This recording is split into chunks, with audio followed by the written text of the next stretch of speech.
Hello, everybody, and welcome back to Point Serve Podcast. This is that first official podcast of Cross Point Church in Beckley, West Virginia that we are sharing with you today, and we are so glad that you chose to be a part of this. We also have many things that you can join with us online or in person at Cross Point Church to find out about this podcast, those that have occurred earlier, and other things that are going on in the life of Cross Point Church in Beckley, West Virginia. Just go to Beckley Cross Point. You can find it on Facebook. You can find us on Twitter at Beckley Cross Point. If you'll just go ahead and Google that, I think you'll find all kinds of things with us all over the internet, and somewhere we'll probably show up for you, and we want to make it easy for you to do that. My name is Vondi, and I am the lead pastor here at Cross Point Church. And again, we are so glad and excited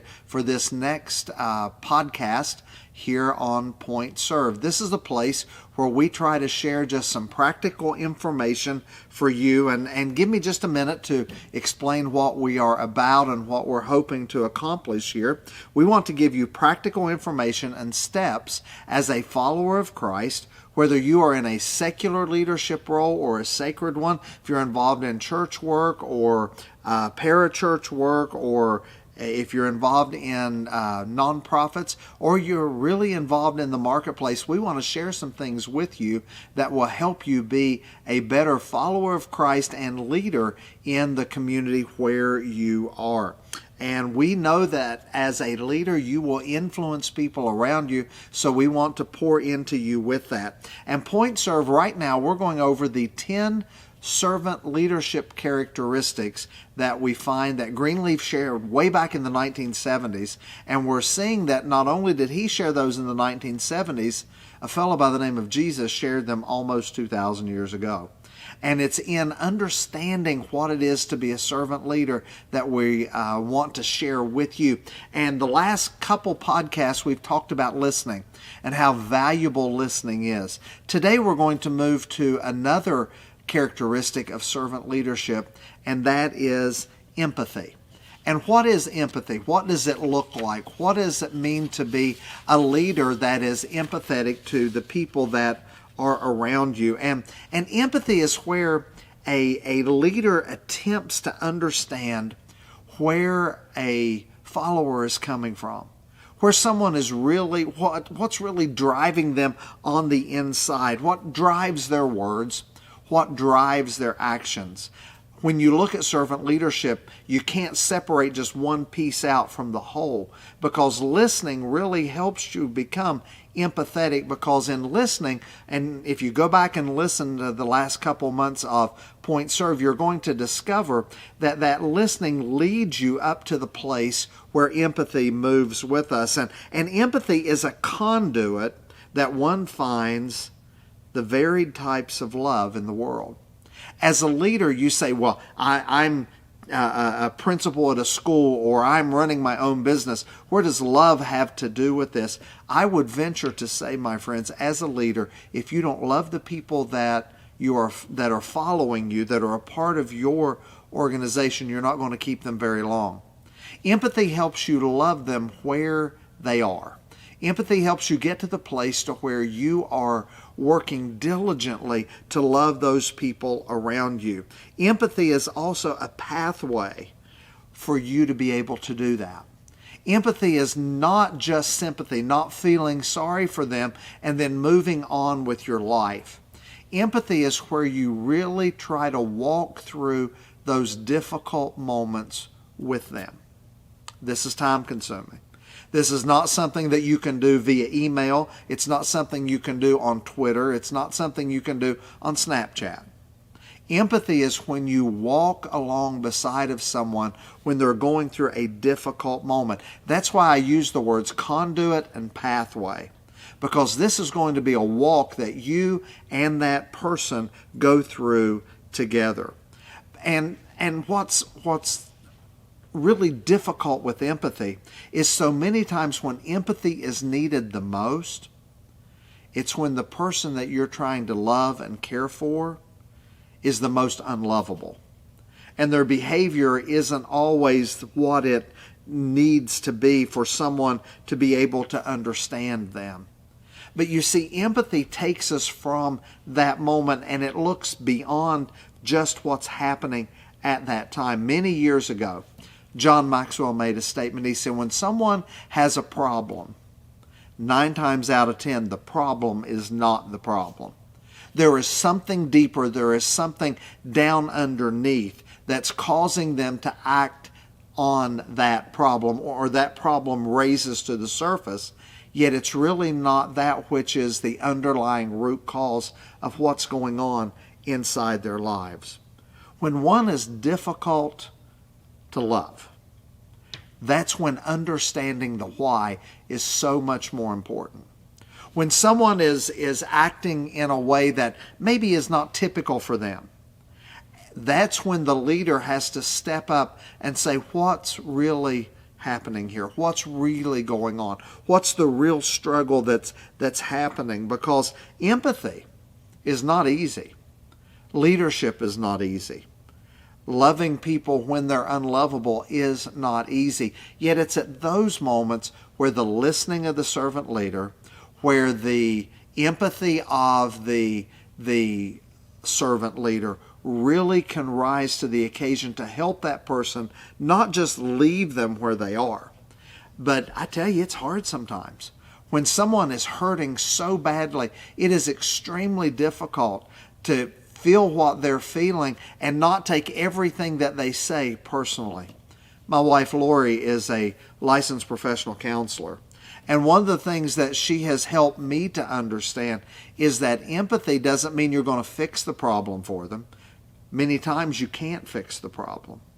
And that's what adds to the behavior. It adds to the frustration. It adds to the problem where they are. Yet empathy is trying to just help them uncover what the real problem is. It's to help them dig down inside of themselves and to be a person that can accept them when they're pretty unlovable.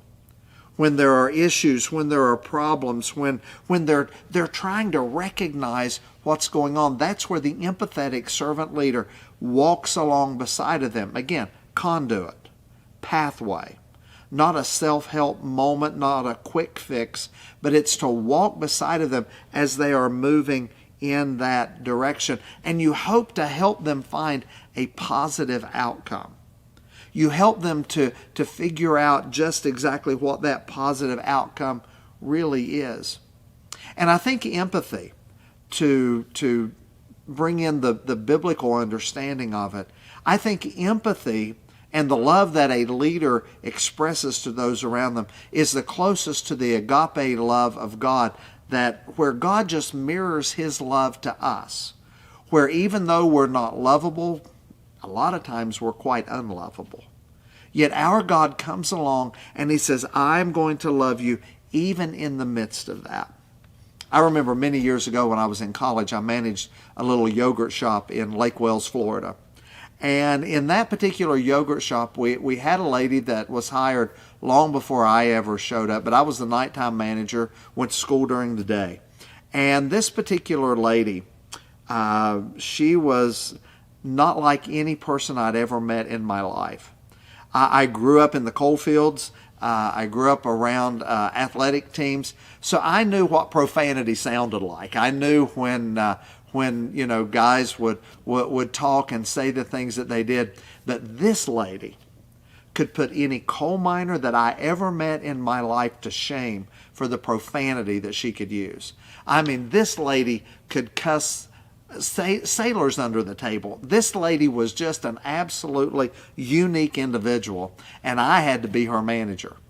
And she knew that I was studying for ministry, so I think she pushed the buttons even harder. In fact, over time, she told me that she did. She said, when you first started, I wanted to see just what kind of a Christian you were going to be around me when I used the language that I did.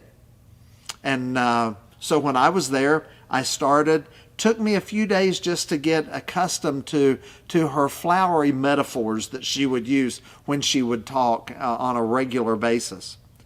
But I also began to watch her, and I didn't judge her, and I didn't come after her, didn't say anything to her about it. She just would use profanity and then turn and look at me. And she wanted to see what my response was going to be. And so basically what I did was I just ignored it. I didn't show anything with it, but I did notice with her, when customers came in the door, she could turn it off. She didn't have to talk that way all the time. And so when customers came in, she was great at customer service. She was there reaching out to people, loving them, caring for them as they came in, and hoped that they would spend hundreds of dollars on yogurt, and some of them did, some of them didn't. But she was able to do that. And so after about 3 months of working with her, we sat down, and it was a slow time. I think it was a Sunday evening, if I remember it correctly. And she said, "I've tried to get a rise out of you. I've tried to use vocabulary that I knew that you probably weren't used to." And I told her, I said, "You don't know where I grew up, and you don't know the people that I grew up around." I said, "But I have to admit, you're pretty good at it."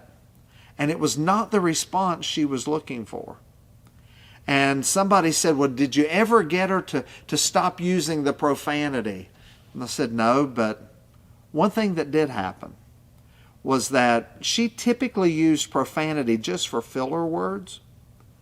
And she would use them quite frequently. All I ever tried to do was to lessen the frequency of when she would use the profanity."